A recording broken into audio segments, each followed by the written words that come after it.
توکل کا ایک دروازہ ہے. تمہیں پہلے سارے کے سارے علوم شرعیہ کے اس دروازے سے گزرنا ہوگا جہاں تمہیں حلال اور حرام کا پتہ چلے گا، جائز اور ناجائز کا تمہیں پتہ چلے گا، حلال اور حرام کی تمہیں خبر ہوگی.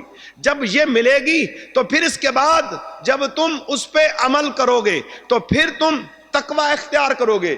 پھر تقوی کے باب سے تمہیں داخل کر دیا جائے گا، اور یہ تقوی جب تمہیں مل جائے گا پھر تمہیں زہد کا ایک دروازہ دیا جائے گا، اور اس زہد کے دروازے سے جب تم داخل ہوگے تو اعلان ہوگا اللہ کی زمین پہ یہ زاہد ہے جس نے علم حاصل کیا، پھر تقوی کی معراج پہ پہنچا، آج زہد کے درجے پہ ہے.